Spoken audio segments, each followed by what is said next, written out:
Welcome back, ladies and gentlemen. I am BDLM, coming with my buddy J4Y. You're in the final hour, the countdown to the end. The ball is dropping. This is the third segment. If you just randomly popped on and have gone to the most recent content of Dodo on Demand, you have actually tuned into the third part of the 6.84 patch analysis. Now, I have missed my young child's complete childhood. I don't even have a kid yet. That's how long of a time period we're talking.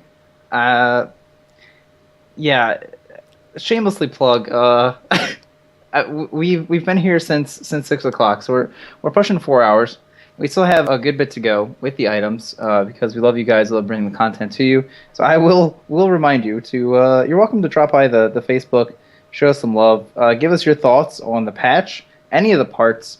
You're welcome to go ahead and drop some YouTube comments as well if you like. And then there's also a PayPal donation button at dodoondemand.com, and we'll probably buy caffeine or We need it. friends, vitamin D tablets. Yeah, probably that sort of stuff because we're still going. We're in for the long haul. And do you have any just general thoughts about the items? I think it's neat how many new ones they've introduced here, personally. And then some of the changes have been nice as well. I'm definitely a fan, and I am curious to see. Once again, I'm under the impression that supports got a lot of help here as well. I'm not saying entirely, because obviously some of these are very expensive. But there's progression. I think that was my favorite part, is a lot of these show progression in items further than just your early to mid game. Now there's a late game path if you choose to go that way. Yeah, that's, I think, one of the major points that I like about the items is that they really do, let's look at mech, for instance. Here's an item that every once in a while cores would get because they can get it quickly and can help you team fight. Well, that's not really a big deal anymore. We could get it on a support. Well, I don't know. We could just get Yules instead, and then mech doesn't really do anything for us later. And that was really, I feel like, a common theme. You even look at items like Pipe that just get no play whatsoever. Arcane Boots really not even being that popular. And, these are all items that wind up getting a little bit of love. And when you wind up looking at supports in general too, you really get a lot of inventory conservation, which, for any of you support players out there, if you've ever come across a time where you get a hand of Midas on yourself, it's lovely. I highly recommend it, suggest it. You wind up going, okay, well, I have boots, I have my Scroll of Town portal, I have sentries, observers, my Midas. There's an invis hero, so I need dust. If I'm using all my sentries for counter warding. So you wind up finding out real quick that you really don't have any space for any kind of item in a certain situation in a game. So a lot of these items, I think, really do a great justice to the supports and really let them, as we mentioned at the very beginning of this, when the sun was still up, that there is now opportunity in this patch for supports to contribute, not just because they're giving things up, sacrificing them for the greater good of the carries, but now that they can actually sort of afford to have these things to contribute, if they're able to get the gold through kills. Yeah. I have one other thing, because I'm sorry, I like to ramble. Don't hate worry, me. we haven't been here all night, so No. feel free to, as long as you'd like. I feel like it's just a general statement. We can go back to it as we come across these items. Is that I wrote my note as rock paper scissors is dead, again to the greater point of BKB and piercing and these very sort of black and white counters, or you have this just sort of list you run down. What I think is great about a lot of these items is they really give you an alternative type of way to deal with the enemy team. Turning somebody invisible, reflecting damage back. Things that we haven't seen before that really do give you another way, a completely new type of way to deal with damage dealers and different types of heroes in the game, which I think is really amazing. Mm-hmm. No, I completely understand that, and I agree. I mean, it's definitely nice. There's also some early game additions too. or slash changes. So throughout the whole stage of the game, there's different things that will definitely have some impacts, and I like what they've done with it. So can we jump in? Yeah, cool story. Enchanted mango. The first new item, it's a fruit. It's good for you. High in sugar, maybe, but it also only costs 150 gold, provides 1 health regeneration passively, and then is a consumable. You can use it, and it restores 150 mana, can be fed to an ally, does not stack in one slot. So, But does stack in multiple slots.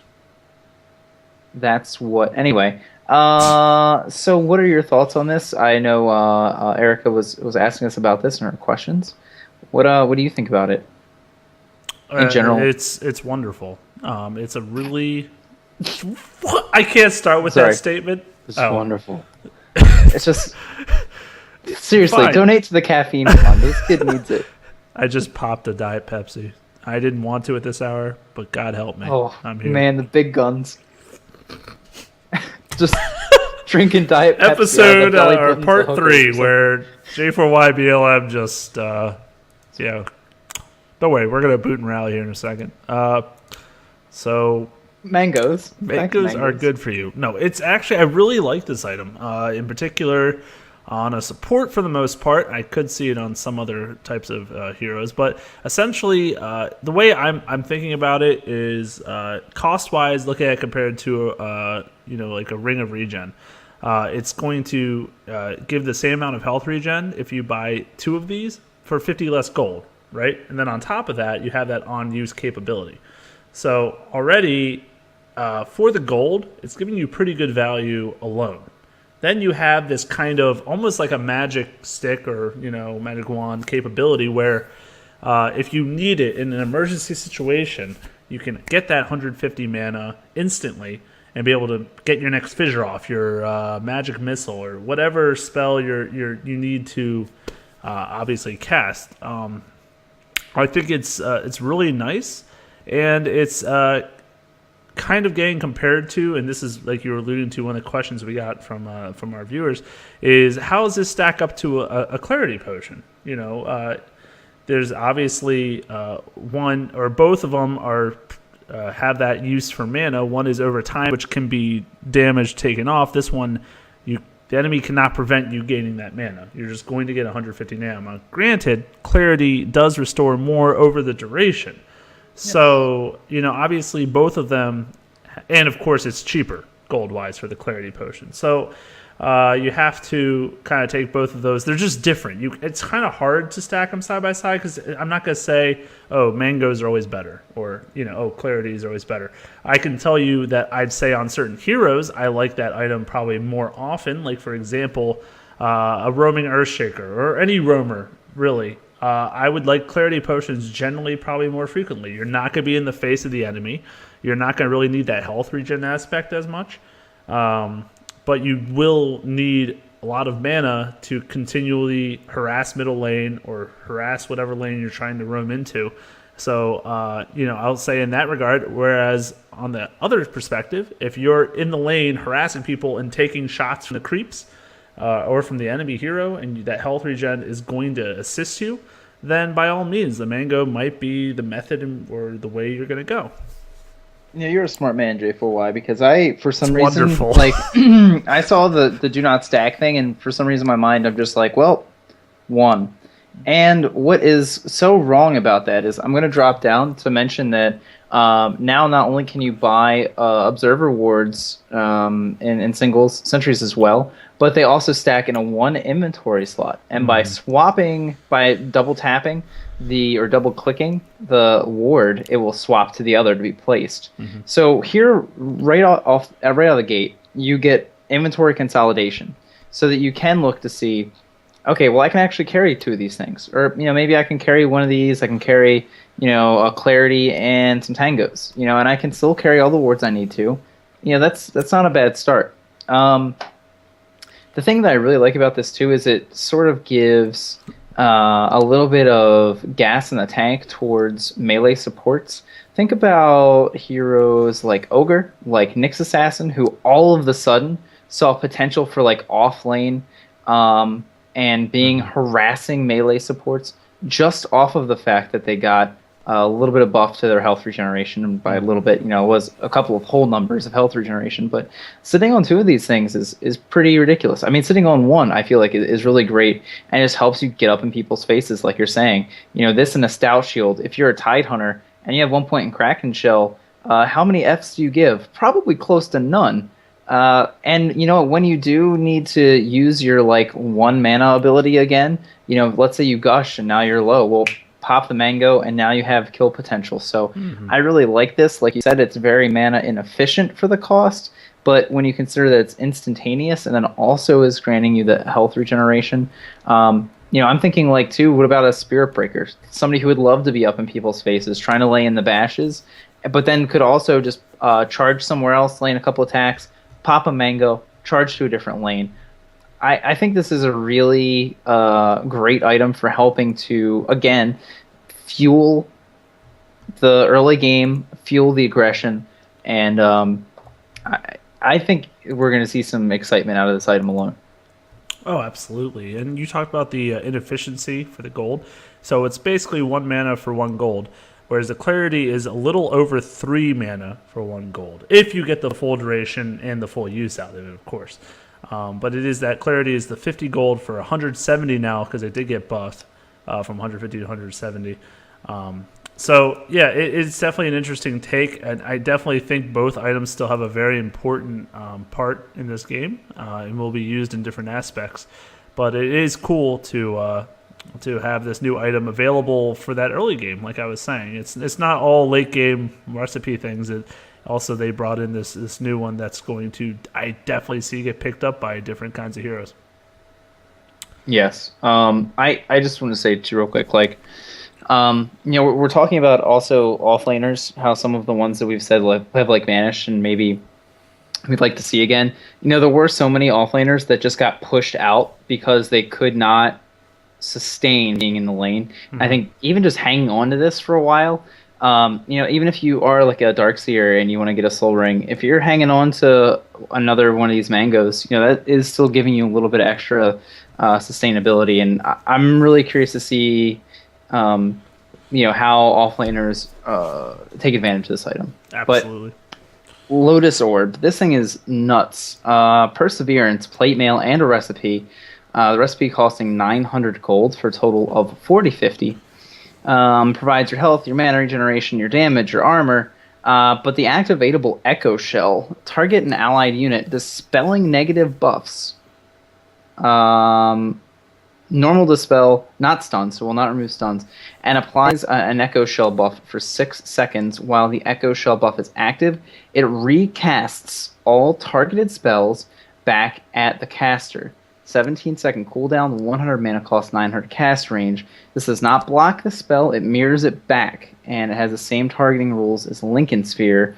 One thing that I tested earlier, because I wasn't sure with how it was worded, if you cast it on an ally and then cast a heal at them, it does not heal you as well.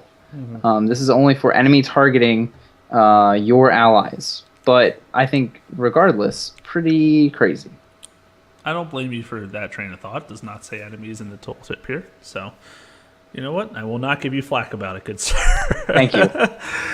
You did it for science, too, so very good.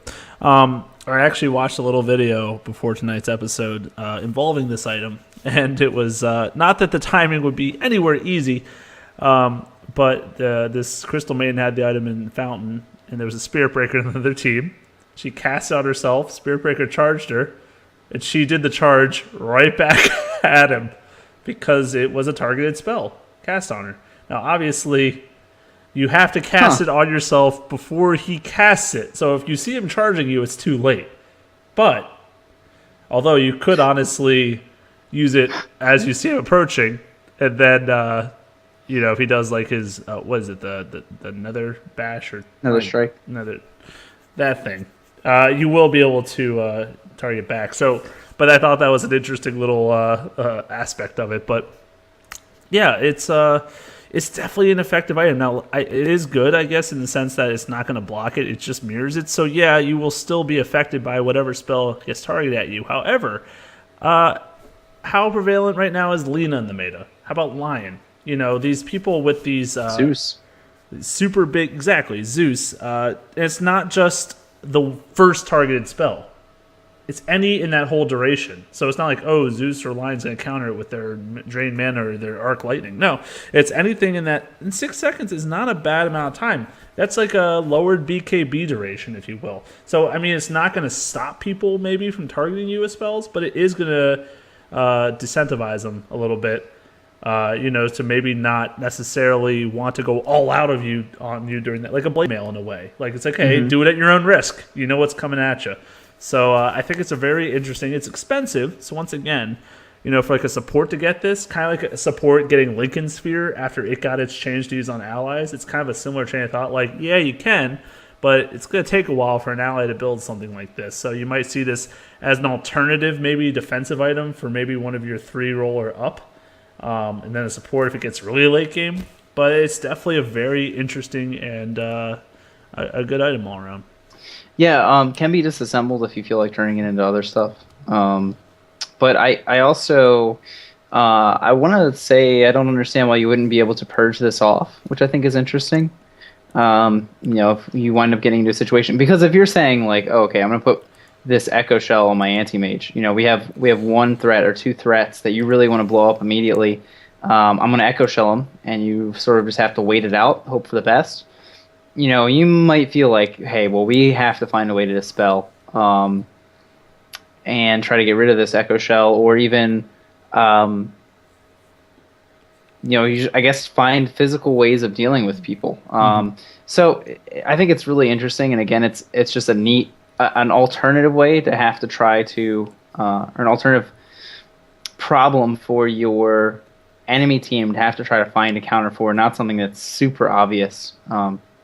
And I think that item right there, I think is, in a nutshell, why things have to change because of this patch. Because an item like that is just, I feel like, could be completely devastating if you try to not play differently against it. Absolutely. Glimmer Cape. Formed from Cloak and Shadow Amulet, so that comes to a total of 1950 gold. Provides 30 attack speed, 20% magic resist. Can be disassembled as well. Active Glimmer targets an allied unit and makes it turn invisible after 0.4 seconds of fade. While invisible, it gains 66% magic resistance, which lasts for 5 seconds. The invisible unit is allowed to move during the 5 seconds, but attacking or casting a spell will cause the 0.4 second fade time. What just happened? English doesn't make sense here anymore. 16 second cooldown is what I'm assuming they mean. 900 cast range, can be cast while channeling. It's a little hard with the English put forth to us. Absolutely. So just kind of comparing it to the items individually. Well, so the Shadow Amulet is a 1.5 second fade time is the word I was looking for there. So 0.4 is obviously much faster. And then, of course, you can now move, whereas the Shadow Amulet you cannot. So obviously some big differences from just having that item alone. You can also target on an ally. So it's obviously a very more versatile item. People were saying, oh, this item's so good with, Crystal Maidens and Witch Doctors of the world to, use it on that ally to channel their ults or do whatever they want to do. It's also rather inexpensive. 1950 is way more affordable than, for example, the Lotus Orb at 4,050. It's something that pretty much anyone could pick up in the course of a game if they needed something like this. Also, the 66% magic resist while they're invis. Now, granted, they're not going to be attacking or casting spells at that point, so I don't know how exactly beneficial that is. Maybe that's nice against a Witch Doctor, for example, if you have that Maledict and you need that magic resist while it's about to tick for you. I don't know. There could be some instances when that Orb of Venom's about to tick to kill you, and you just need that magic resist, to kick in at the last second there. You can't accept my trolling just for 2 seconds here. Like, I'm trying to help. Or are you just ignoring me at this point? I thought you were wrong, and I was checking, but Maledict is magic damage, so I applaud you, sir.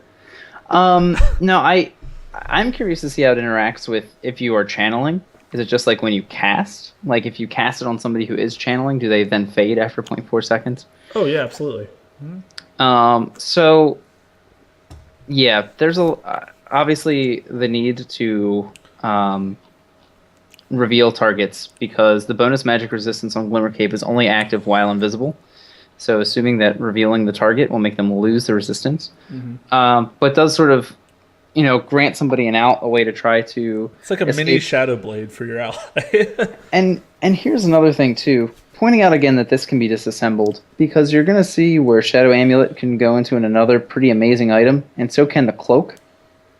So it's nice to see these items that we're getting that can transition up. Again, we're talking about items that we, they can't be used. They're not good items because they don't have a transition path. Well, now we're seeing through disassembly that we can get our way up to other items that provide other options, and I think in different ways. So I guess we'll get there slowly but surely, and revisit it when we get to those items. Guardian Greaves, though, the next set, Arcane Boots, Mech, and a Recipe. Now this is a bit expensive, as Arcane Boots will wind up costing you $13.50 now because the energy booster has been reduced in cost by 100. People rejoiced. They also had the Replenish Radius on Arcane Boots increased by 300, and Replenish no longer costs 35 mana to activate, so just keep that in mind. Thank God. Yes. You slap these bad boys together with their 1650 recipe for a total cost of 5,300. How much does the Scythe of Eyes? Like 5750 or something? What it does basically provides you the 55 movement speed, provides you 250 mana, 5 to all stats, 5 armor. The passive Guardian Aura provides 2 armor, 4 health regeneration, and when a target is lower than 20%, it instead provides 15 armor and 15 health regen. I'm a little foggy on exactly how this works. So do you know exactly? Because it says target, but it also says passive. Oh no, it's someone that's in the aura. So they just get this as soon as they drop under Correct. 20%. Is it just one person? I hope. No. It shouldn't be, at least. Now, obviously, this is DoD's research, which is zero right now. But I don't see why it would only be one person, because it's a passive aura. So whenever someone's in that aura, I don't understand. I don't see why. I think the targets thing is throwing me off, but the wording, once again, whoever's edited, I think it was a late night for them too, because as we progressed, I feel like the wording has just been more difficult to interpret. But anyway, there is an active Ferment, which restores 250 health, 160 mana to nearby allies, removes negative debuffs from the caster upon cast on a 45-second cooldown. So this only affects your hero, the Dispel component. But these are some next level boots. I mean, these are the platform boots you've been dreaming of, my friend. These are the Air Jordans here. Many dunks will be had with this. Now, I guess I said it was really expensive, which, to be fair, though, Arcane Boots and Mech especially Mech, they're all so component-based that really it's the recipe that's like the big save-up, because everything else I feel like you kind of slowly build over time and just progress to this item for your team. And as you talked about before, this is another perfect example of the condensing, what they've done here, because now you have the Arcane Boots and Mech, now it's just one item, and it's going to give you a huge benefit when you use it. And then when you don't use it, you're giving off this huge aura when they're below 20% for 15 armor and 15 health regen. I mean, the 15 health regen is equivalent to, I believe, the Trank Boots when it's not broken. Isn't it 15? I want to say it's more than that. Really? I mean, I think that the Greaves are higher than...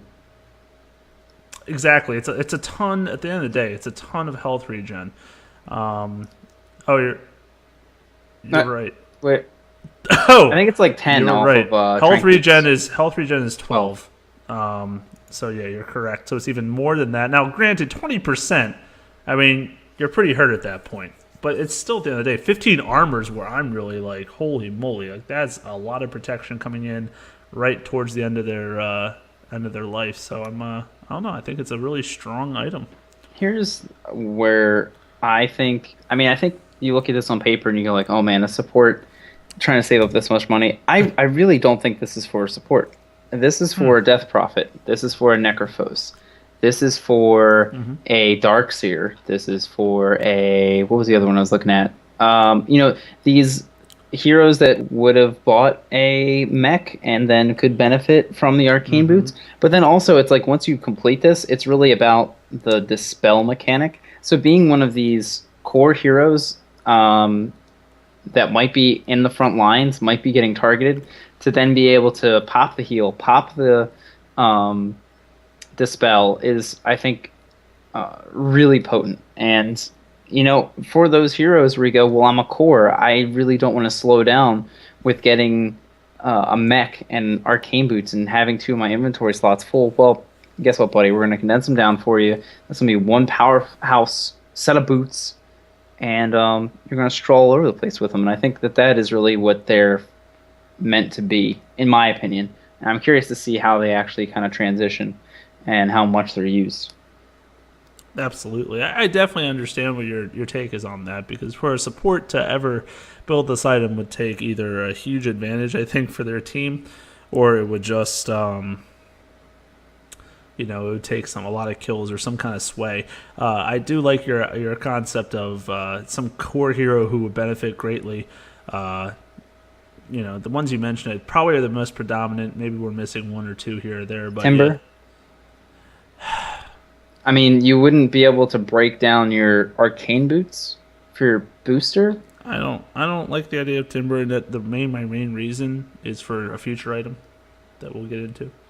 I think some other items would be better, but it could be. Okay, I mean, it's not like it would be horrible on him by any means, but so it's a very strong item, very expensive, but very powerful, and definitely some potential down the road to see that as well.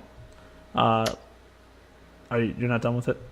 No, I was just going to move on to moon shards. Yes. Made out 2 hyperstones and a recipe. So a total of 4,300 gold, provides 120 attack speed, because why not? And passively, moon shards grant 250 bonus night vision. This is for when it's in your inventory, and it works against Night Stalker's Darkness, so that's kind of cool.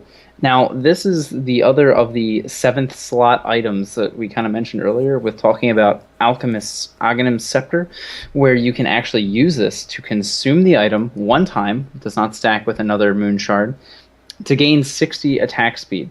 So this is really like, well, I've had this thing in my inventory the whole time, and I want to get another item. I'll buy it, consume the moon shard, and move this item into my inventory, or maybe even the other way around. I'm sitting on 4,300 extra gold. I'm just going to buy a moon shard, because why not? What do you think about this consumption of an item? I mean, do you like this quote-unquote 7th slot? I think it's interesting. 60 attack speed's really not too shabby. Obviously it's really the equivalent of almost, or basically one hyperstone. It's expensive by all means, 4,300 gold. The Aghanims, I guess I was saying, was 4,200 gold. So it's a similar cost for that alchemist, to kind of transition or to give over to someone else. There's no way I could really... no way is a strong way to put it, but I would really struggle to see when like a support or a 4 or 5 or anyone would buy this to just give to someone. Like, how badly do you need to stack that attack speed that you're going to forfeit 4,300 gold on a support player, where that item could have been a blink dagger or a force staff or something else that would have really maybe helped their team as a whole, instead of just purely 60 attack speed for their carry. I don't know that it's really something that I could foresee getting built a lot, but maybe you can convince me otherwise. Well, no, I was going to say, I don't know that it's tradable, so I don't know that you could say, like, you're buying it for somebody else to use. Oh, you're right. I was completely looking at it the wrong way. Yes, you're right. So that is for just the person that builds it themselves. My question is, how scared of my bear are you, Jay? He just wants to give you a bear hug. He just wants to entangle you just a little bit. I think that it's a very weird item. What I really want to know is this an item that people build, and then when they hit that 6th slot, like I was saying, do they say, well, I'm gonna consume it and now buy another item, or is this the I already have 6 slots, and I guess I'll just take attack speed because why not? And unfortunately, I think it's gonna wind up being that. Yeah, I definitely think it's going to be that. That's not. I don't think it's going to be something. I mean, why would you just purely go for 120 attack speed? I mean, it's not that it's bad, Bonus night vision. sure, but in all reality, I guess it is that thing that, like, an anti-mage will just be able to invest in with his 10,000 gold he has at the end of the game. It's something that, right, you can continue to do instead of save for buyback money. It's not a huge buff. It's not bad by any stretch of the imagination, but it's not, like, game-breaking either. So, no stats, no health, no tankiness. It is a purely greedy, damagey kind of item that we talked about in the past where, like, this meta, for example, like, no one's getting greedy items really anymore, or not frequently. Mask of Madness, I guess you could say, is the greediest item getting made, and the way it's getting used is not really greedy. It's like Juggernaut will use it during Omni Slash, so he gets more attacks in during the Omni Slash. I mean, yeah, he can use it during the fight too, but it's not like someone's just going in ham and, like, trying to go all out. It's really. So I think this probably will be the latter case you were talking about, where it's like, okay, I'm 6 slotted. This is something I could save up for and just purchase to just make myself that much stronger for the next fight. Yep. This next item is, I think, one of my favorites overall. I mean, I say that. I think I said the same thing about the Lotus Orb. But the Silver Edge is made from the Shadow Blade and a Sage, as well as a Recipe. Recipe is only 350, but that brings the total cost to 5,200. Provides damage, attack speed, strength, as well as lesser main, but then an activatable for Shadow Walk. An Invis attack now deals attack now deals 225 damage. Also applies Break to disable passive abilities and reduces the target's damage output by all damage types by 40% for 5 seconds on a 24-second cooldown. Attacking to end invisibility cannot miss. Debuffs does not pierce spell immunity. I'm gonna assume that means that the debuff does not pierce spell immunity. This to me is like just the cutest little item. I mean, just think about all the, like, split pushing Nature's Prophets we've had in the past, and you go like, okay, we get damage, you get some attack speed, so that's cool, I guess, if you ever come to join a fight. But now you really go like, I'm gonna go this split pushy kind of build, but then I'm also gonna actually be able to provide team fight capabilities with it as well, or even for a Slark, somebody that wants to get durable, but then also might want the Shadow Blade. It feels like a lot less of a gimmick, and it really does now provide you some real late game viability. I love this, and this is why I think I brought up the Shadow Demon earlier, is about the break aspect. Now that, I feel like break is something that is needs to be thought about and considered. Disabling passives. I mean, it's just another tool in the shed, as we kind of talked about earlier. And then also, on top of the break, it's going to, like you said, reduce all that damage by 40% for 5 seconds. So, it's really not too shabby. It's going to give you that health. I mean, who doesn't want extra health? I mean, every hero will benefit from getting that Sage involved in the recipe. It's I'm trying to think of some of those popular. You mentioned Slark, obviously a big purchaser of this Shadow Blade. So, yeah, this will definitely just add to his huge burst he's going to probably put out in the beginning of a fight anyways with that 225. That's a big chunk of damage. Yeah, and I mean, Nature's Prophet, of course your Silencer is going to be building a Shadow Blade. Oh, every Slasher Silencer NA will be. Spirit Breaker, honestly, a lover of the Spirit Blade. And I think before you could say, like, that's kind of trolly. But now that you have a Sage involved, you're like, you know what? That's actually kind of not that bad, because you're going to guarantee you get this hit in on somebody. The Shadow Fiend as well. I mean, there's definitely heroes out there that are going to use it, and I agree. I mean, once again, another expensive item, 5,200 total, but this one actually, I feel like it's not so bad because it's got Sage as the recipe is only 350. So when I see a low recipe cost or no recipe cost, it usually means everything else is going to be a component based item or something that you can kind of just build towards and eventually get to. So this kind of was like, adding on to that part of the conversation where we were like, okay, there's a lot of recipes here that are just the extensions. And I believe the next item too is also going to be in the same vein, where it's something that a lot of heroes get towards for the mid game, but then late game it kind of falls off because either dust or some other ways it gets, countered or not so effective. And now we can kind of bolster it and have either another type of use for it or just make it that much more effective. Yeah, and as far as our trust in motion goes, you have to look at how these things are going to wind up trying to interact. I mean, I mentioned earlier, like, oh man, what do you do if somebody runs in with the Echo Shell from Lotus Orb? Well, you're not going to be able to target them with spells. So what if we get somebody on our team that has a Silver Edge and we can at least sort of disable how much damage they're able to do? Maybe turn them off from being able to crit for at least the large duration that they're in the Echo Shell. I think this item, it really makes Shadowblade a lot less trolly, like I was saying, and I so like that a lot. You are getting it on Silencer more frequently, is what you're saying. No, unfortunately, but especially to like I feel like those are the two big ones, the Spirit Breaker as well as the other one that I totally just said earlier, Nature's Prophet. Kind of cool. Nature's Prophet. Oh boy. Prophet. Wait, dude, the last time I'm pretty sure I remember Nature's Prophet, wasn't he going Blink and not Shadowblade anyways? But why not do both? God, it's been so long. Why not both? It's been so long. Where are you, Bulldog? Help us. Come back to the Bulldog. I'll go on to the next one. Yeah, I feel like warming up the vocal cords a little bit here. No. The solar. What should I sing? I don't know. No, we all know the answer to that one. Solar Crest is a new item formed from the Medallion of Courage. Courage. It's actually just Courage. Ow. And the Talisman of Evasion. So this requires Medallion of Courage and Talisman of Evasion. There is no recipe, so it's 3,000 gold.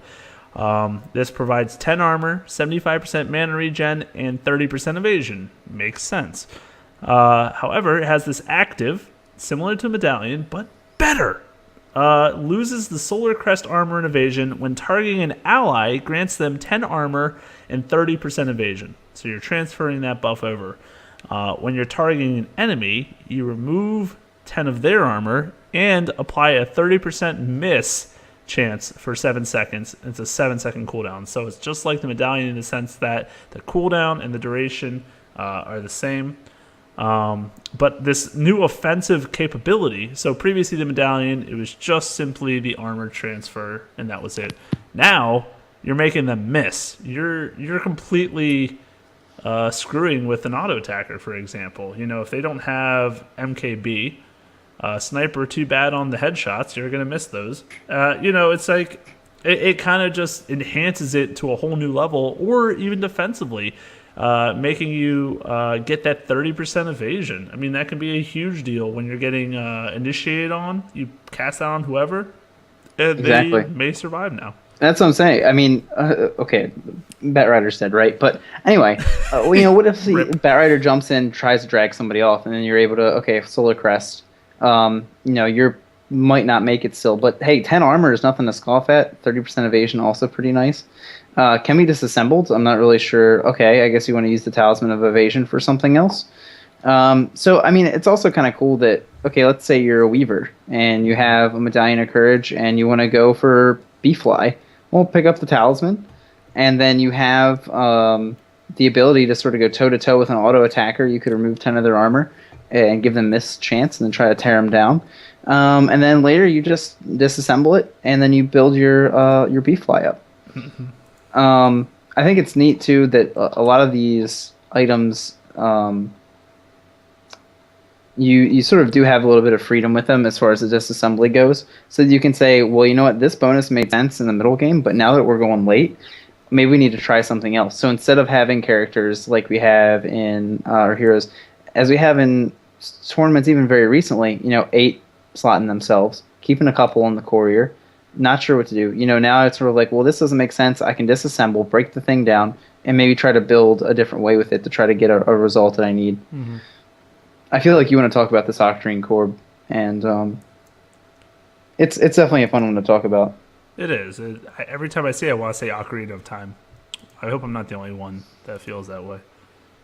No, Yeah. I stand with you, brother. Oh, thank you. Okay. Mm-hmm. You actually have my back on this one. Thank you very For much. change. I know, for a change. Now, no recipe again. Requires a Mystic Staff and a Soul Booster. 5,900 gold. And I want to emphasize how expensive this item is, because before everyone freaks out and panics about OP this item is or how good it is, 5,900 gold. How much is a rapier again? 60. It's money amount. 6,400. So Yeah. this is clearly on its way to like a rapier status item.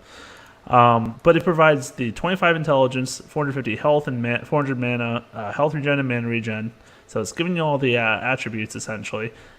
Passive cooldown reduction reduces all cooldowns by 25%. And then another passive. That's what everyone is saying. That's what all the and I hate using the word riot right now because of Baltimore, but that's what everyone is rioting. Too soon already, but everyone is going crazy because they're like, oh, copying League of Legends. Here we go, guys. We play LOL now, boys. I think I saw in our chat earlier today. It's like, okay, let's calm down a second. I don't think League of Legends ever was the first ever to do something with cooldowns. But anyways, their other passive is Spell Lifesteal. So you restore health for a percentage of any damage dealt from spells, 25% from heroes, 5% from creeps. So this is the item we have been waiting to relate to heroes all night. Yep, and you know what? I actually have had a rant in my back pocket. Uh-oh. That I've been saving, and I hope I have enough caffeine left in the system to go on it effectively. But we can talk about the cooldown reduction stuff first, and the lifesteal as well. I mean, you pointed out right off the bat the cost is rather insurmountable, and what you get for stats is sort of I don't want to say lackluster. It's just not great. It's a lot of just like, okay, regeneration, that's always cool. Bunch of mana, fine. Really anything with a soul booster, you're looking for the effect to carry you, I feel like. So the cooldown reduction can definitely do that, as can the lifesteal. I mean, I believe Erica actually, again, asked us, about what heroes make sense with this. Do you have any off the top of your head that you really like it for? Well, Invoker was my first example. He is, in my opinion, the king of cooldowns. He's got a lot of them. A lot of them are long durations.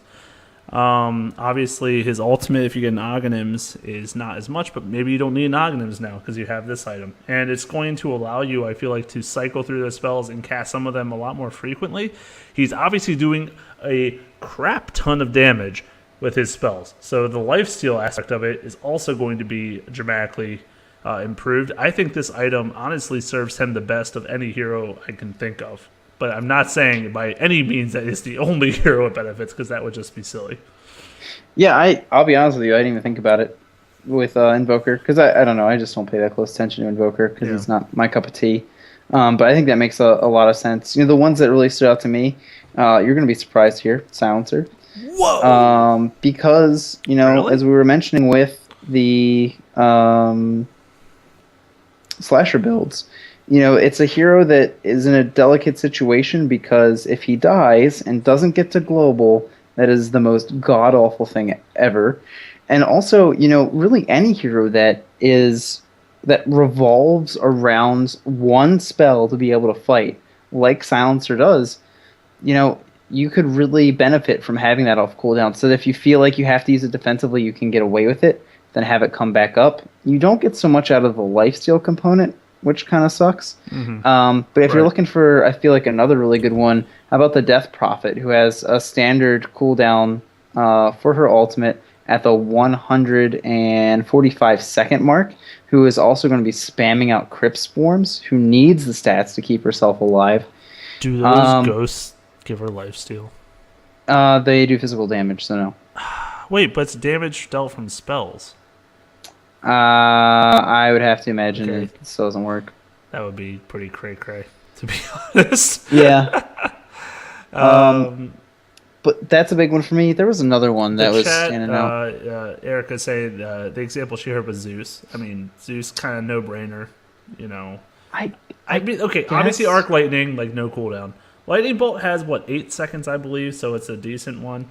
And then, of course, the ultimate's, what, 70, 75 seconds or something like that. So, I mean, I think that one, not so much for the cooldown reduction, but probably for the lifesteal, could kind of help sustain throughout a fight. And you also get the soul booster, so you get all that health and, mana to cast your spells throughout. You have seen Bloodstone Zeus's. It definitely yeah. happens. So it's kind of just a different take on it. Like, instead of just going all out for mana, instead you're looking for maybe some more frequency in spells and more lifesteal. So, I mean, I don't like it as much as some of the other ones we've said, but I definitely am not opposed to it by any means. I mean, to be honest with you, I feel like that one I don't like as much. I mean, it's great, but like, are you really trading hits with the Zeus where like the lifesteal is really going to be that big of a deal? And is that something where you might not want to go for the the refresher still, because you do want to double ult? I guess it's sort of a similar argument, but I'm wondering like what it would look like on a Necrophos because of the durability, and then you're dealing damage with Death Pulse, which is in turn healing you again, and you are a hero that wants to have the Reaper Scythe up. It's only a 70-second cooldown at rank 3, so that's where I could see you saying, well, it's not really worth it because it's always going to be up when you want it anyway for the most part, so why not just go for a refresher?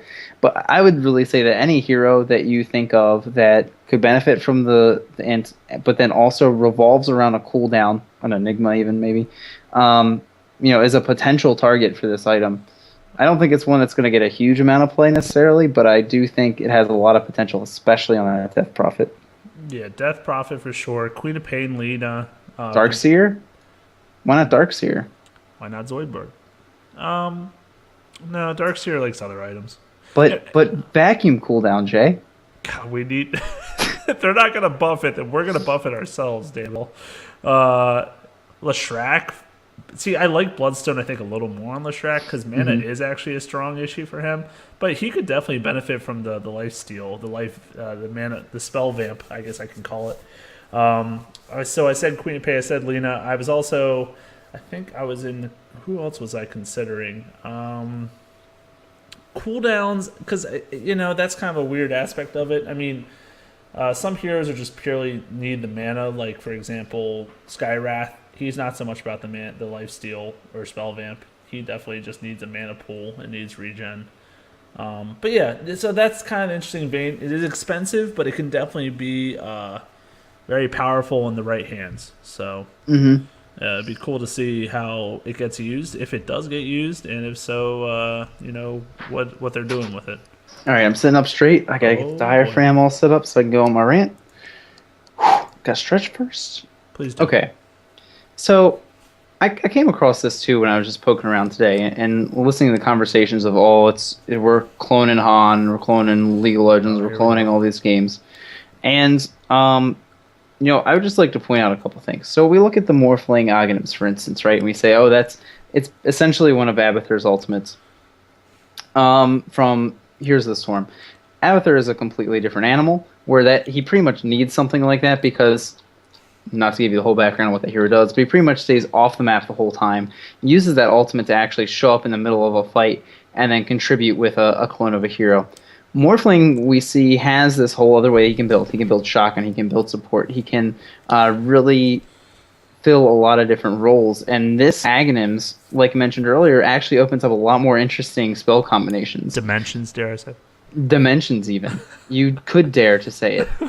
The other thing, when you look at like Octarine Orb, you say, cooldown reduction, spell lifesteal, just wall clone, or even smite clone as well. You look at some of the items that are actually, I feel like, a lot closer in cost in those games so they're a little bit more obtainable. And when you look at an item like Octarine Orb, like we just said, it's like you're really not that they're empty stats, but they're not like, oh man, I can't wait to get all this for health regeneration and 100 mana regeneration. A lot of the cost goes into that Passive, reduction, yeah. goes into the passives. Yes. So, like we're saying, it's you have to make this decision. You have to decide if those things are worth it. It's not like League of Legends where you're stacking up cooldown reduction until you hit a certain point and you go, well, I guess I'll start building other items. You really have to make a conscious decision, and it's really true with a lot of the items that we've just talked about. It's about the decision making and when these items are useful to you.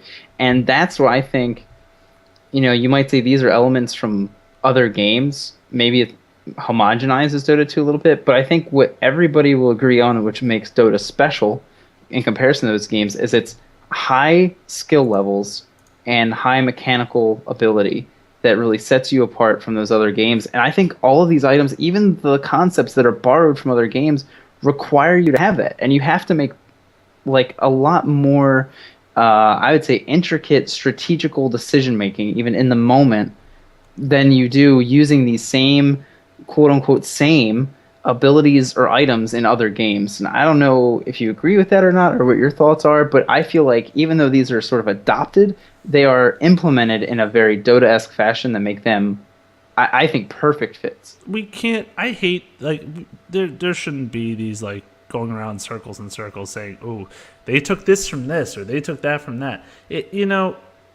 All these games, who cooldowns in general, who invented cooldowns? Did every game copy cooldowns? League of Legends, where did they get their idea from? Was it not the MOBAs from Warcraft 3 custom maps? I mean, everything had an origin somewhere else. I not at all want to say that this is a clone of League of Legends or anything, or Smite, or Heroes of New Earth, or anything like that. It's just a direction. It's something that hasn't been really tampered with in the Dota universe that is now available, but it's not like you can get a 500 gold item that gives just cooldown reduction. It's not like it's like something that's accessible. Like we've kind of, and that's why I started the whole thing off saying 5,900 gold. Like, please realize this is not something that you're going to see in probably a quarter of your games even. This is not going to be a common game. I could be wrong, but I really feel like this is going to be something that only is built in maybe certain situations and is more of a rarity than a common aspect. So it's not like Dota all of a sudden is all about cooldown reduction. It's just this item is just a new path. And like you said, that's the great thing about Dota and all these items and everything that's accessible, is that you have so many decisions to make throughout the game, depending on your situation, depending on your hero, depending on your lane, all of those things you have to factor in. And giving us, let's see, how many new items did we get alone? I believe it's like 8 or 9 new items in this patch. That's just so many more options and choices you have to make on these different heroes. It's really a valuable tool, and I hope no one's actually upset or up in arms about, introducing this mechanic to Dota. Because I honestly think it's a good direction, and it's not something that every caster wants. It's really not. Mm-hmm. I think if you did have something like that, then you have like the right to complain for like, oh, we implemented an item at every price range, every rank and price that adds this feature. Then you go like, oh, that's kind of weird. I think you're stupid for ignoring good ideas that other people have. Who came up with it first doesn't really matter if it's well implemented. And that's what I'm saying. Like, I feel like all of these are perfectly implemented for Dota 2. They don't feel like they're from other games. They make sense with what we're trying to build, and having a more action-packed spectator sport, basically. Which I feel like is what a lot of these changes in this patch are about. So yeah, I feel better. Good rant. No, I completely agree with that. That's very good.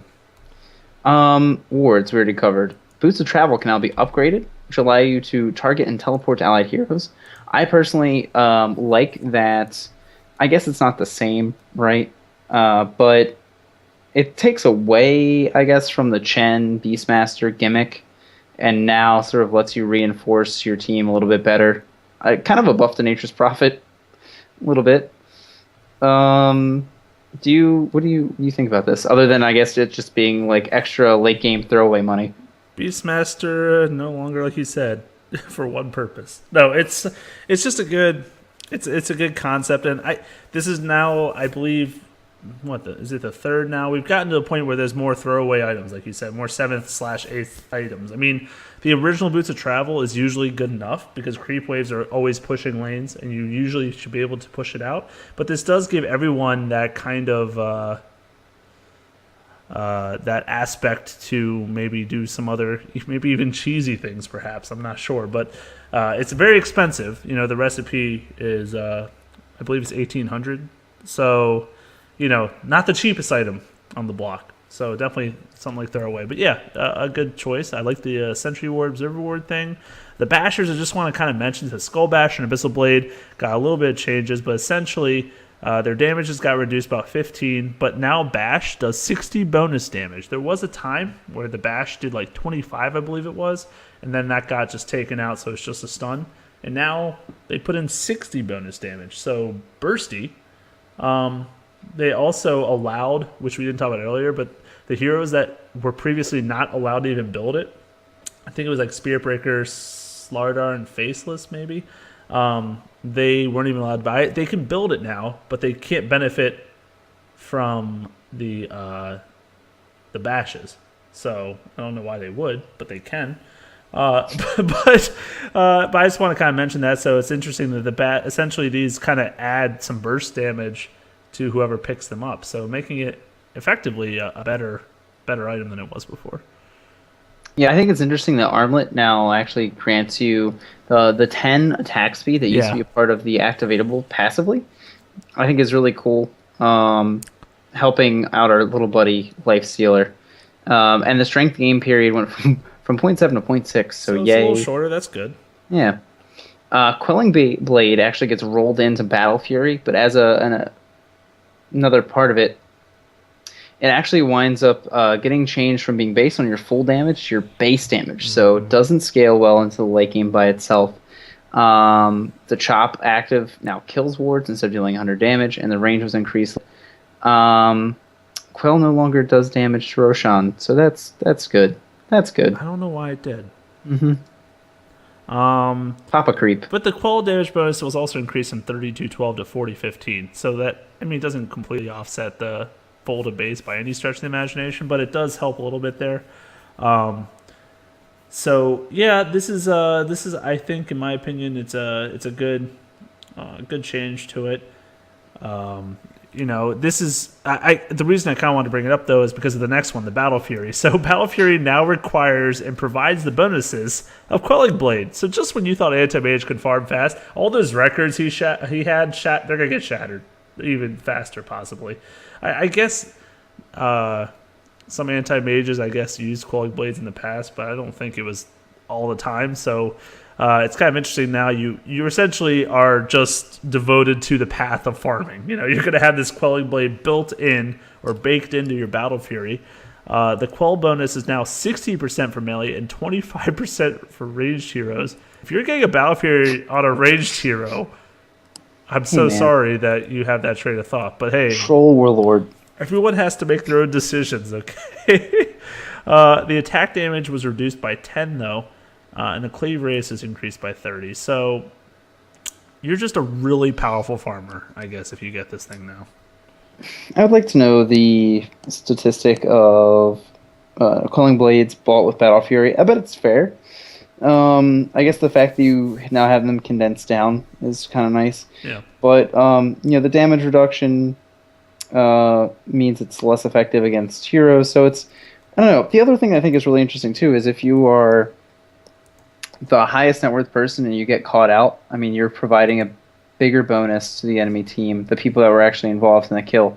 So I feel like, not that Battle Fury really gets like hit directly, but I don't know if as many heroes will get to just run around on their own and just try to farm the jungle and farm creeps all game. I'm sure it'll still be viable, but the fact that everything gives you less gold as well, I just really, and this is, I think, just a general statement too, with how gold has been affected from going from creeps to kills. Mm-hmm.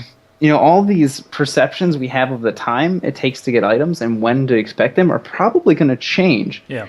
And so, from my experiences playing, I don't know that, I feel like we're going to be getting items faster. So these big, 5,900 price tag items are going to come to us faster. So it makes up for them being expensive. I more just feel like, Battle Fury, I don't know. It's losing its appeal. I'm sure it'll still have its heroes that it's always picked up on, like the Anti-Mage, but I wonder how many Anti-Mages will be able to get away with their shenanigans. Mm-hmm. Yeah, it'll definitely be interesting to see how that develops. The Black King bar, this is a pretty big one. It can now be sold. However, repurchasing does not reset its duration. So remember all that throwaway money where carries would just simply buy a new BKB and get that 10 seconds again? Now, when you buy it, it has a lot more implications. And it's interesting that they approached it this way. I mean, this obviously ties into what you said a couple times in our conversations this evening about how there's like piercing. There's different ways to, they're trying to get around just the invulnerabilities or the ways to just avoid it altogether. Looks like you're ready to say something. I'm going to let you just explode with words here. Well, the BKB cooldown was tied to the heroes already. So this just lets you get rid of it and get some of the money back. Oh, was that on a patch in the past recent thing? Yes. Okay. So this just means that you don't just drop it or leave it on the courier. If you really feel like another item is more beneficial to you right now, you get to sell it to try to get some of that money back and invest it into something new. Hey man, maybe even one of those moon shards. Yeah, that is actually what it's called. Maybe invest it in the moon shards. And give yourself, that 7th slot if you want. You're learning so fast.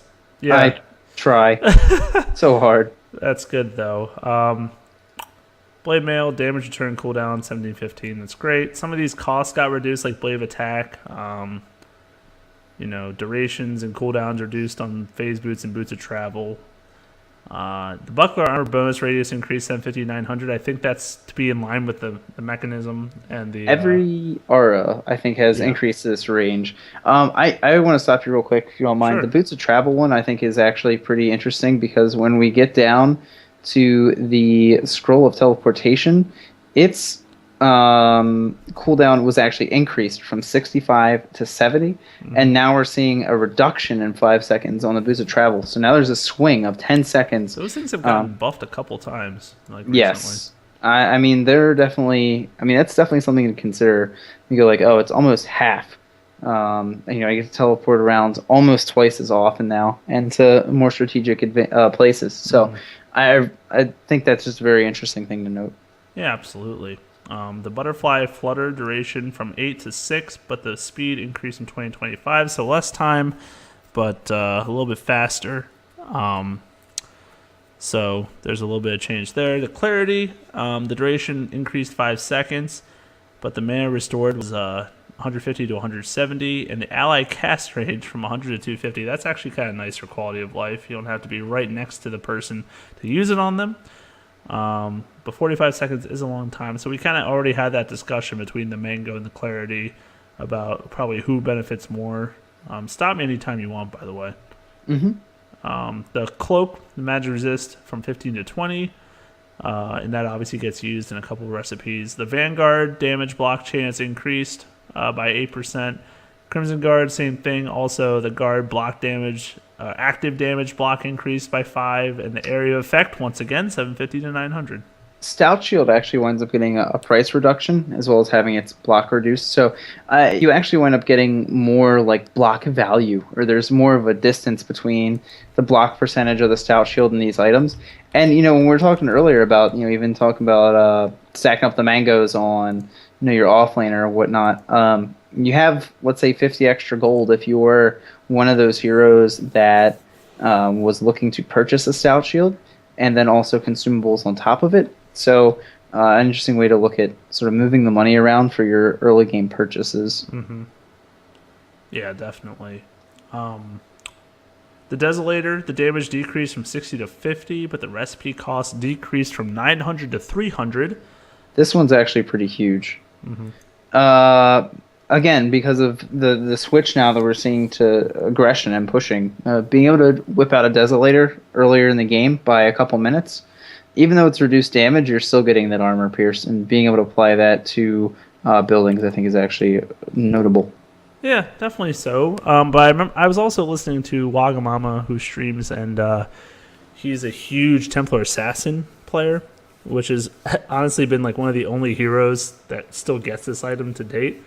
And he was just kind of noting, while that is nice, late game it becomes a weaker item to have in your 6 slot build. But it, obviously, you don't get it for that 10 damage. You get it for, like you said, the debuff you're applying to towers as well as heroes. So at the end of the day, it's still a strong hero, but it kind of got both a buff and a nerf in a similar way. The Diffusal Blade now works on ranged illusions for half the value.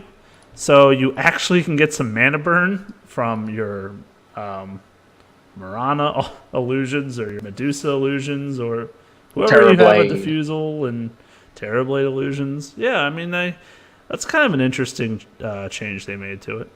Yeah, I like it because I feel like sometimes you would see Manta styles on these heroes, but then you'd be like, well, if we're not going to get interaction there, and I think there are a lot of opportunities to buy Diffusal Blade, but it sometimes feels a little bit too out of the way. So making it more accessible, I think, is really nice.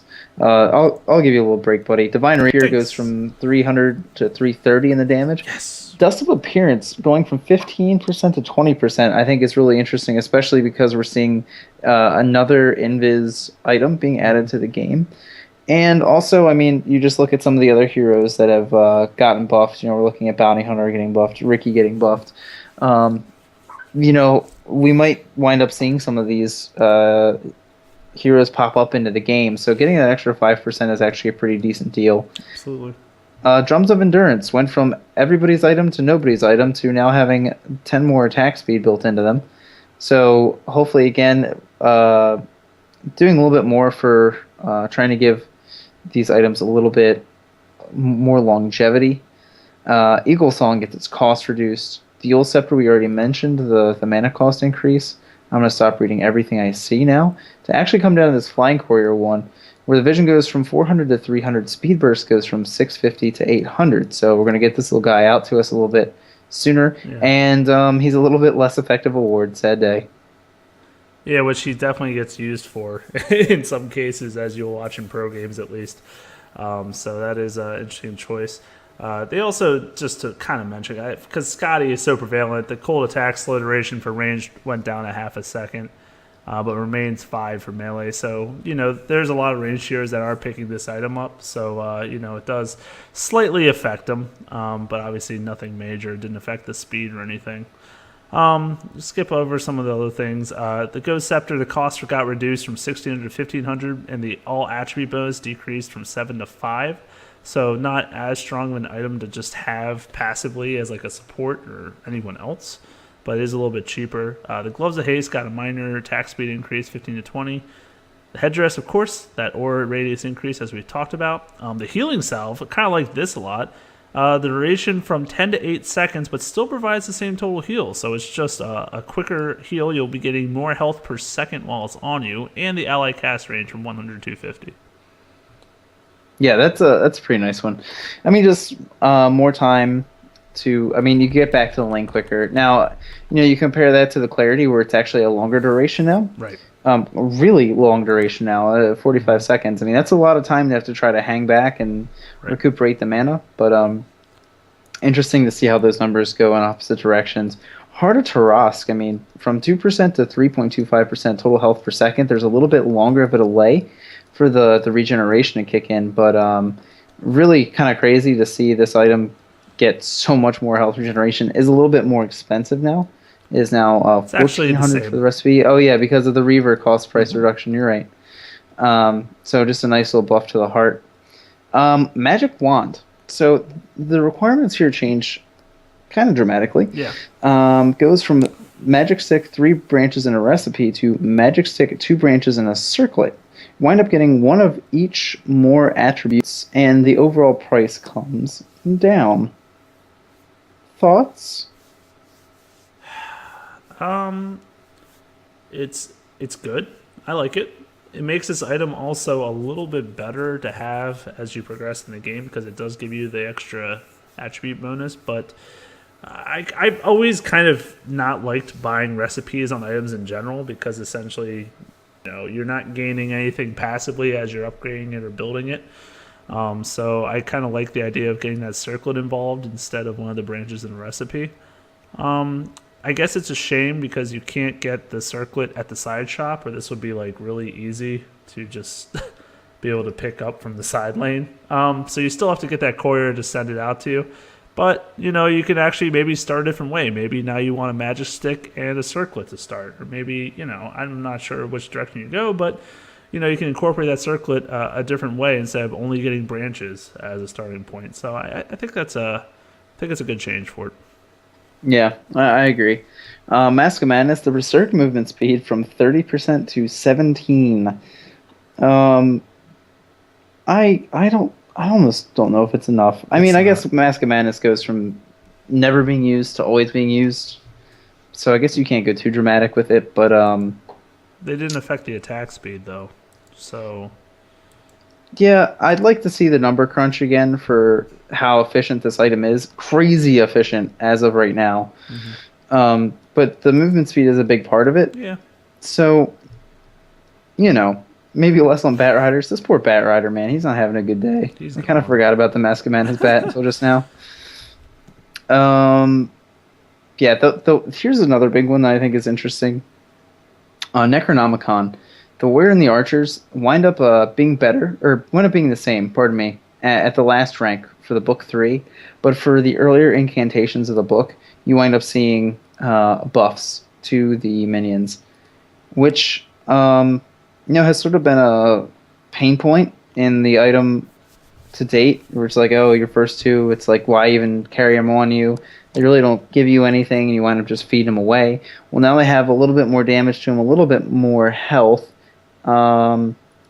Actually, pretty significantly more health at the beginning. I mean, rank 1 goes from 400 to 600 health each. What are your thoughts? I mean, they've obviously there was like that Necronomicon meta, if you will, or a period, not even a meta, but it's like a period where people were just buying them left and right. They were pushing, it was a big deal. So what they did is they nerfed it by giving more bounty, making them easier to kill. And now I guess since it's not so prevalent, it's not such a big deal, they're deciding to kind of allow it to come back into the scene. I think all around, those early rank changes are pretty dramatic. I mean, giving, almost double the damage to the warrior, a lot of damage to the archer, big speed increase, and then, of course, like you said, I mean, getting another 50% health to each one at rank 1. It's a pretty big deal. So, yeah, I think it's giving a lot more incentive to start building it. Now, granted, it's one of those items that's always going to get to rank 3. You know what I mean? So it's like it helps at a stage in the game. And then you get to rank 3, and it was the same as it's been. Mm-hmm. So, how big of a buff? Not really, but I guess it will help you as you're progressing and upgrading that item. So, yeah, I think more of a benefit to carry it on you, maybe even help with some earlier pushes. It's kind of interesting. Observer wards, they wind up they now come in single increments.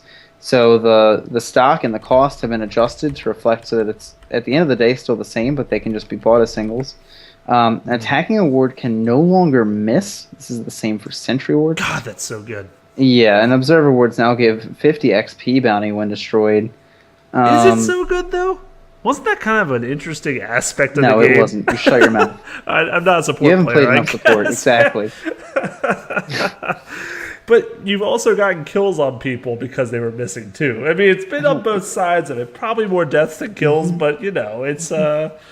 It was an interesting aspect, in my opinion. But no, I definitely think it's definitely a positive thing. It allows you to get in, get out, do what you're trying to do without putting your life at risk too much. Especially those early levels where you don't attack fast and you don't hit for much, so you're trying to kill it, and it's just taking you years. And by that time, Rubik comes over and just telekinesis you right onto the cliff. So. Yeah, absolutely. Quality of life thing again. And I mean, while we're here, we might as well mention too that the Tango can now be used to eat wards. Eating a ward heals for double the amount. Drunk? I'm sorry. Which is 230 HP over 16 seconds. because wards taste better. I like that reason, that rationale. It's really funny. And has a 450 cast range when being targeted on wards. So you can just instantly take out a ward if you need to. Yes. Also, you gain more health. It's such a weird... And actually, that was another one of our questions, is are tangos going to possibly be viable throughout maybe all stages of the game, or at least more than just the beginning? You're the support king. You tell me. What really wrong for me is, I think we've all been in a laning situation where you get bullied out as a support, and before even the tranks come up online, and you're like, I'm running out of tangos, I really don't know how I'm supposed to, maintain and control this lane. I've had times where I just get beaten out, and I'm like, well, I guess on my way back to base, I'll just go try to counter ward real quick, and then head back. Mm-hmm. And so I feel like this sort of rewards you for those kind of situations where if you can't maintain lane presence, you can go D-ward, and then that could help get you back into the lane. That's the big one for me. Of course, I mean, you can do this at any point in the game, but the sort of, I think, novelty wears off, or becomes more of a novelty, I should say. And now, because you can't miss, it's not like you're begging for this one-hit kill. I'm sure you're just trying to do drive-by D-warding. It could be useful, but it's really that, like, the first couple levels of the game that I feel like this is the biggest deal, at least in my opinion. And Powerhouse in the chat says it also gives melee supports D-warding options. I mean, it does. I mean, the Quelling Blade obviously has always been there for the melee heroes as well, and that's only a 225 investment, I believe. And then you can turn into a Battle Fury. But of course. Of course. As is tradition. Hey, Alchemist support the Battle Fury. Why wouldn't you? What? You know what? I'm going to play Alchemist support. I'm going to do it. Remember a long time ago on this show. Remember just a really long time ago on this show where I was like, hey, Jay, Alchemist support. And you're like, no. Finally. Remember when we said a lot of things that we later regretted saying? Every day. Every day. Every episode. Anyways, so to progress, let's backtrack. Or Venom. Poison attack lethal. We said that. It's so exciting. That 1 damage or 3 damage tick or whatever is going to just finish you off. That's great. Pipe of Insight. Insight aura now also provides a 10% magic resistance aura to nearby allies, but does not affect the equipped hero. And that's got bumped up to 900. So that's actually kind of a neat little addition there. It's pretty amazing in my opinion. Yeah. Needed. I mean, this. I remember Caster saying this exact thing a bit ago now. But this is an item sort of like mech that wound up falling off, or well, not falling off. It was almost never ever used because it just didn't do enough. You activate to gain the shield from magic damage, and it just really isn't enough for the cost investment. Now, the 10% aura doesn't affect you because you're wearing the cloak, so you have the higher magic resistance anyway. So you're still ahead of the rest of your team. Heroes that like Pipe, for example, Darkseer and Centaur Warrunner might be looking to get this. What'd you say? Yeah, and again, it's something because it's in your area, right? It's in the radius. Another great pushing item. It's a way to try to fight in against, let's say your Kotl that won't give mana. Now you can sort of not only activate the pipe, but you're just passively going to have resistance built up to try to go in for the siege. So yeah. Next, I think fun one. How do you like this nod, Jay? Radiance. Recipe cost increased 1450. Radiance burn now affects enemies, or causes affected enemies to have 70% miss. They brought it back, BDLM. Except it's a lot better. It is a lot better. No, I know. That's what I was going to say next. So, for those who don't know what I'm talking about, the original Radiance just gave 17% evasion to the user. Then they took off the evasion. It's like, you know what, burn damage, good enough. Apparently, not good enough. So now you're paying a little bit more, but everyone around you is going to start missing. Missing meaning, and that's kind of actually been a little, not a complete theme by any means, but a little bit extra. I mean, let's think about this. The Lone Druid, right? With his new Oghanims. That bear has Radiance. He's pushing a lane. People are trying to kill the bear, but they're missing because they can't hit that darn thing. and he is just wailing on that tower and doing a lot of damage. I mean, I think this is an amazing improvement to this item and going to absolutely everyone who's already bought it's going to be that much stronger, and people who may have bought it some games may have a lot more reason to now. This is an item too where I want to go back and mention that the flow of gold is going to change fairly dramatically, I think. So the heroes that are really sort of trying to not buy anything before Radiance, I wonder if they can get away with that now. Because they're getting less from creeps, can they sit and farm this out? Because if we're saying you're seeing a reduction of something between 5 and 10%, so you're going to say it's going to take you maybe 5 or 10% longer to get the item. Do you maybe have to go for, like, I don't know, an Aquila first, or some small item to give you some capacity to fight before you go for this Radiance? I mean, you're getting more than just damage out of it and farm potential. You really are opening up a lot of doors, especially I think for the Lone Druid, because that bear is just such a target. And even when you get the Lone Druid himself in with the bear, the bear is still covering his master with the Radiance burn.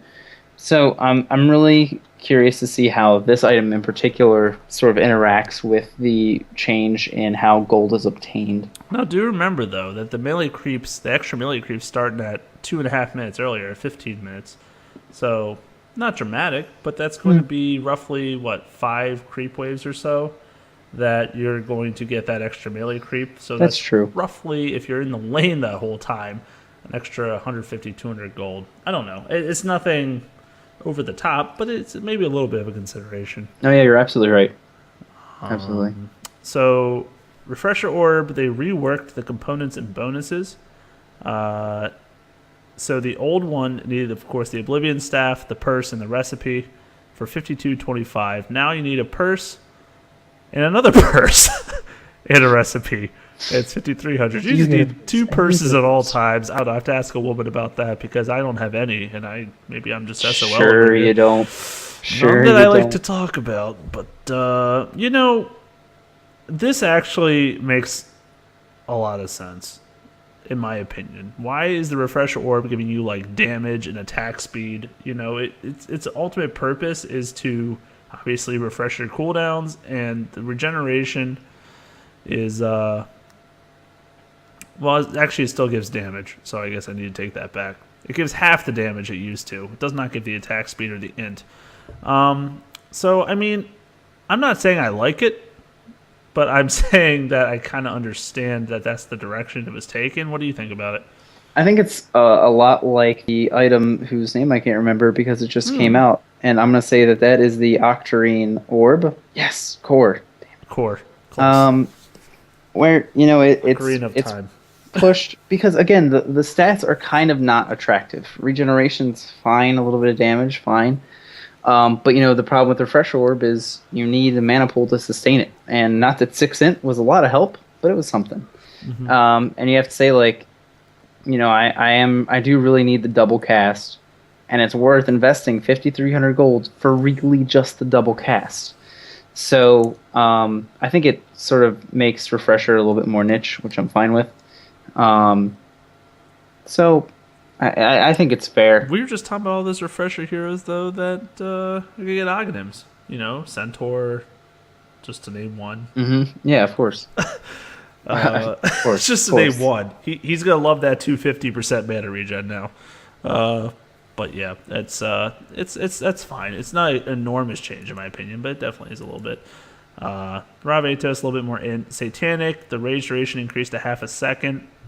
You're seeing this item picked up a good amount too right now. So they actually buffed it, but I guess they're not feeling like that's a problem. Shiva's Guard, the enemy. I'm not going to read that. 5% improvement. Good for it. You talked about the Stout Shield. We talked about Tangos. Talked about TP scrolls. They also no longer remove Ethereal, apparently when it's cast. I didn't even know it did that, so now I've learned tonight. Okay. How often are my Ethereal when I'm TPing? I wouldn't say very frequently. The Urn of Shadows, casting the Soul Release, which is that obviously that buff or debuff your plate, or it's going to be the debuff, on an enemy already under the effects of Soul Release, now refreshes it rather than applying a separate instance. same as how the heal works. So you could have stacked it up, but now it's just going to simply refresh the duration. Yes, Correct. I agree. It's just good. It's a good change. I like these veil changes because they make the item a lot more attractive. The recipe cost comes down to 1100 from 1250. Cooldown gets reduced from 30 to 20. Duration reduced from 25 to 60. And the mana cost gets reduced 75 to 50. I mean, this is another item almost reminds me of the pipe where it's picked up so seldom that I like it getting these buffs. And you really don't need it to last 25 seconds. I think 16 is still more than enough time. So I really like that they sort of scaled it back to make it more attractive. Yeah, and I mean, I was gonna say this feels like a Rob Atos to me. I remember they just kept buffing. I'm like, did they do this patch? Sure enough, they did. They gave it more intelligence. So that item's just gonna keep getting buffed until someone finally wants to use it. But Aside from Ali. Aside from Ali, he appreciates the Rod of Atos. Vladimir's offering, actually pretty... I'm glad we're ending on this one, because it's kind of a neat little buff they got to it. So the lifesteal decreased from 60 to 15, but now grants 10% lifesteal to ranged heroes. It also requires a headdress instead of a ring of regen, and now provides +2 to all stats, and the Vladimir's aura provides 3 health regen. So ranged heroes, rejoice with that on your team. Yeah, here's why Chen has a picture in the patch. And this makes a lot of sense. It's really kind of ridiculous when you think back over the arc of Dota, really how long that it's been acceptable for a hero that doesn't benefit from an item to pick it up just because he wants to, give his carry a 7th item, so to speak. And, I really do like this change. It's really nice that you're not only just affecting ranged heroes, but that you're getting something, just the passive health regeneration out of it as well, in an aura. So it really is a benefit for more than just your carry. It really is something for the entire team.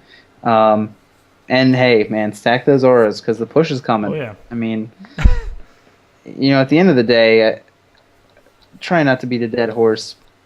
We've done it plenty today, so don't worry about it. I am just really excited. I told you before, like as soon as I read these, I'm a little afraid at if we wind up going back to Death Ball style Dota. I would really rather it go back to like the days of old of just constant I guess movement and kills. Again back to that like Navi, fight you under the tower, kill you under the tower, take your tower. Because even if it does go back to the Death Ball, I think that there are plenty of tools in the kit available to us now to try to deal with that. So I'm just really excited. And I also, too, feel like, looking at those, I'm just thinking of the pictures of the effigies all lined up, and you have your supports, and they almost feel like they're on the same tier as the cores. But then when you really look at the arc of Dota, you go like, oh, man, the support's really down here. Now it's like, hey, I'm going to go get these crazy awesome items. I'm going to actually have net worth. And, I really hope that is the way that the game continues to go, and that its supports are supporting their carries with execution and game knowledge, using the right item builds and whatnot, as opposed to here's my sacrifice kind of deal. So agreed. I think it's going to be a lot to do with that, reducing the rubber band effect. And like you said, implementing these changes as well as these items. I think it should lead to a more aggressive play style, possibly more action-packed. And, despite the Battle Fury change, I think we can still get some action out of these games. So we've been doing this for about 5.5 hours tonight, my good sir. This is the longest patch analysis anything. by us. Probably longest by anyone, to be honest. We might hold the world record now for 6.84 because that's a world record to write home about. But yeah, overall, my just general thoughts is I'm not trying to keep us here much longer, my friend. But I also agree. I think this patch was just I think it's a really interesting, great approach that they took.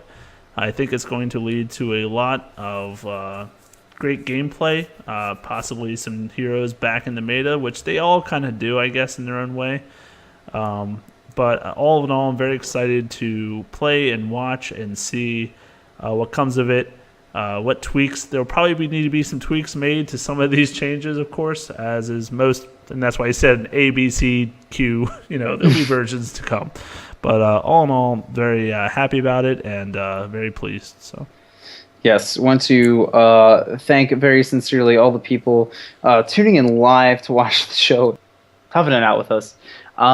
Please stop by the facebook.com/Dodo On Demand, youtube.com/Dodo On Demand, or you can go right to the source, ladies and gentlemen, DodoOnDemand.com, and let us know what you think. Were there any changes? I don't know how we could have possibly skipped a favorite of yours. Or if you have any other insights you want to add or any interesting thoughts, we'd love to talk about them at the beginning of next episode. And guess what? School's out for summer. You're off for the homework this week. There is no question of the week, but you can still drop by DodoOnDemand.com and you can check out that wonderful GenoBeam article that is still up there. Still waiting responses for that, some additional ones. So, go out there, play some Dota tests. Don't know that you can watch some Dota tests, but get a good night's sleep like we will. We'll see you guys next time.